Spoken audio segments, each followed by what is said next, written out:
If being around people makes you exhausted, if notifications feel aggressive, if silence feels rare, then listen, you're not weak, you're overstimulated.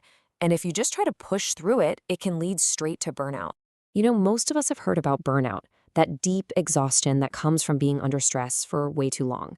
But today, we're actually looking at something that often comes before it. See, burnout, that's depletion, but overstimulation, that's saturation. The key difference is your system isn't empty, it's just completely overloaded. And trust me, that distinction is so important because overload doesn't always show up as some big dramatic breakdown. Sometimes it's just feeling irritable or that annoying brain fog or just this feeling of being off for no reason you can pin down. So let's walk through 7 signs that show your nervous system is flooded, not flawed. All right, let's dive right into the external stuff, the sounds and the people around us. This brings us to the very first sign. Finding that totally normal, everyday conversations are leaving you wiped out. So picture this. You meet up with a friend, you sit through a meeting at work, or maybe you just answer a few messages, and afterwards you just feel drained.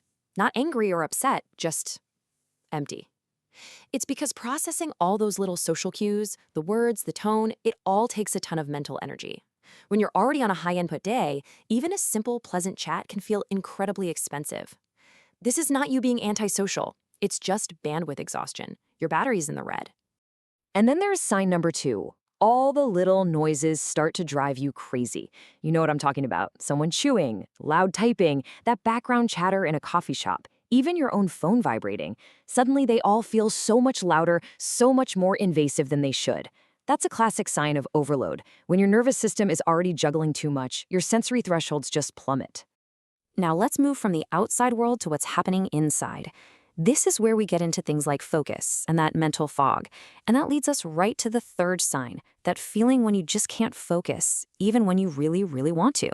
You sit down at your desk. You tell yourself, okay, time to focus. But your mind? It feels like it's scattered in a million different directions. It's important to know this isn't you being lazy, and it's not you being resistant to the work.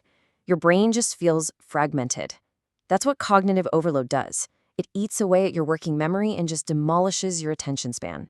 Okay, sign number 4 is a real paradox. You find yourself craving isolation, but then you feel incredibly guilty about it.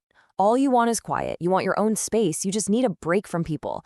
But then, as soon as you get it, the guilt hits. You start thinking, what is wrong with me? Why can't I just be normal? Well, here's the thing. There's absolutely nothing wrong with you. Your system is just asking for less input. That's not avoidance. It's regulation. It's self-care. The next couple of signs are all about how your system pulls the emergency brake. These are protective responses your body uses when it senses it's reaching its limit. Sign number 5 is a big one. You shut down completely during conflict.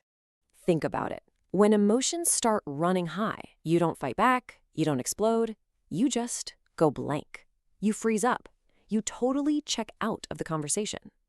Now, to the other person, this might look like indifference, but it's not. It's a protection mechanism. Your system is slamming on the brakes because it's desperately trying to prevent the overload from getting any worse. Number 6 is this constant feeling of being mentally full, all the time. Even when nothing particularly urgent is happening, your mind just feels crowded. It's like having way too many tabs open in your brain and you can't figure out which one the music is coming from. This is exactly what happens when you never get a chance to fully detach and recharge. And honestly, this feeling, it's the bridge that takes you from just being busy straight into being burned out. And that brings us to the 7th and final sign. You fantasize about just disappearing for a while. Not forever, right? Just for a little bit. A little cabin in the woods, maybe. No notifications, no one needing anything from you, no decisions to make. That fantasy isn't just a random thought. That's your nervous system literally pleading for a kind of deep, restorative quiet that it just hasn't been getting.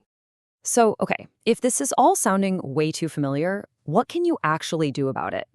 The good news is you don't have to quit your job and move to the woods to recover. You just need to get intentional about reducing input. We can start with a really simple framework I call reset. First up, practice some controlled silence. I'm serious, just 10 minutes. No phone, no podcasts, no TV, just quiet. Next, make an effort to single task more often. Pick one thing, one email, one message, one chore, and do only that thing. Then go into your phone and turn off all the non-essential notifications that keep your system on constant high alert. And finally, actually schedule moments of solitude into your calendar and give yourself permission to enjoy them without an ounce of guilt. The thing is, burnout isn't always the core issue. A lot of the time, overstimulation is the blinking warning light on the dashboard that we keep ignoring. So the next time you feel scattered, drained, or irritable, please stop asking yourself, what's wrong with me? Instead, I want you to ask a much kinder question. What does my system need right now? Seriously, asking yourself that simple question, it can change everything. If this gave you a new way to think about something you've been feeling, make sure you subscribe for more. Next time, we're going to be diving into another one of those misunderstood traits, what most people call laziness, and what your nervous system might just call self-protection. You won't want to miss it.